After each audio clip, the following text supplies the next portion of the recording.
These days, here's my question. When the face of wokeness and the face of, all this super progressiveness, at the end of the day, are college campus liberals, 20-something-year-olds, Gen Z. Is this sort of just every generation, the young people are going to have their causes they identify with, and it is what it is, and they're the future? Sorry, 68-year-olds, 72-year-olds, 80-year-olds. It's not, your time has come and gone, and move on. It's now Gen Z time, the woke time. How much of that is just on them, and this is their philosophy, and they're the future, and it's like, it is what it is, buddy. How much of that is on them? I wish. Unfortunately, it's on us. And this actually is a perfect way to get back to your question about education. The problem, or at least I would argue one of the most major problems, is that we have broken the mechanism by which young people come to understand how the world functions. Now, that has happened in a number of different ways, but it has accelerated very rapidly in the last decade or two. Because of the iPhone, I'm assuming, and the internet? It could have been a lot of things. It happened to be those two and a few more. Okay. Porn, lots of stuff. But the problem, if you think back into what human beings fundamentally are, human beings are a creature in which you have the hardware package, the body, and you have a software package that is loaded in after the child is born primarily. That software package is capable of turning you into anything. You can be an Inuit hunting large sea mammals by kayak, right? Or you can be a Maasai herdsman, or you can be a collector of swallow nests in a cave in China, right? A human being can be a lot of different things based on what software package it gets, right? It can be an Aztec. But what it cannot do is live in a world where by the time an individual becomes an adult, the software program that it picked up in childhood is already obsolete. There is no mechanism to deal with that world where it is changing so rapidly that the world you're born into is gone before you become an adult. And that's the world that we're living in.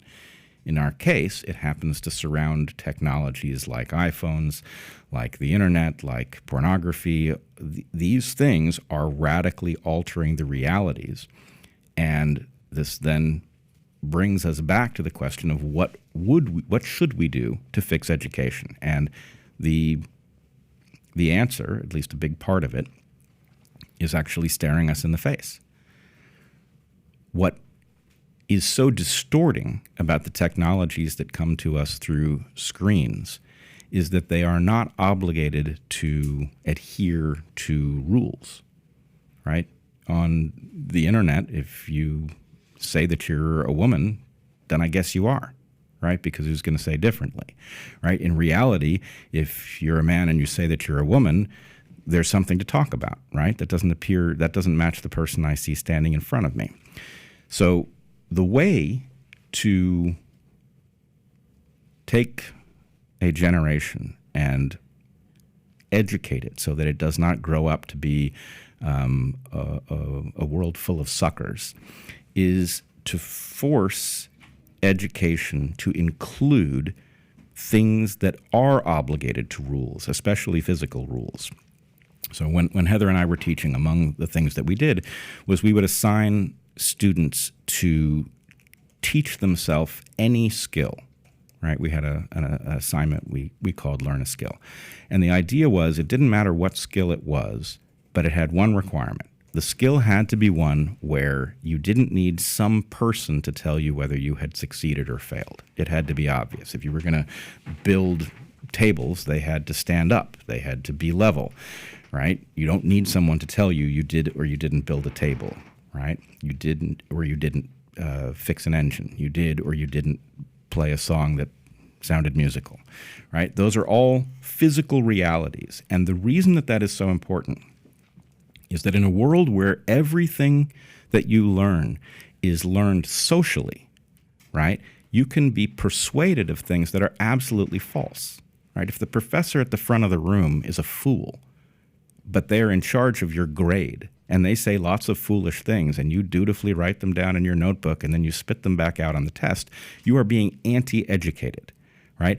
That's never going to happen in the context of an engine or a garden or anything where it's physics that dictates whether or not you succeeded, or it's biology that dictates whether or not you've succeeded. So my point would be somebody who gets really good at operating in the physical world is not going to be a fool.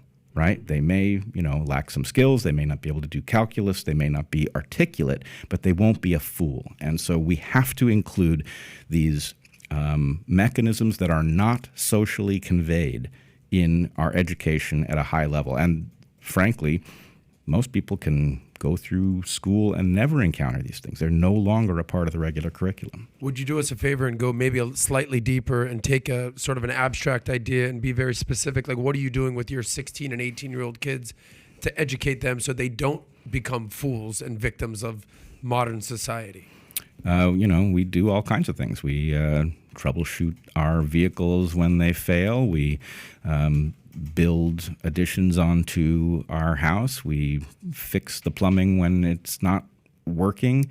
And, these things, they're not only incredibly useful, but they're also rewarding, right? There's nothing quite like taking something that isn't working for reasons that are mysterious, going through the process, which, by the way, ends up being a scientific process where you determine what it is that must be going wrong with it, and then you discover, hey, I must have had that right because there it is working now, right? That's a very rewarding process. It's very interesting because I would say, obviously you get paid to use your brain and your mouth, but you're making your kids use their hands to accomplish things. That must be very intentional.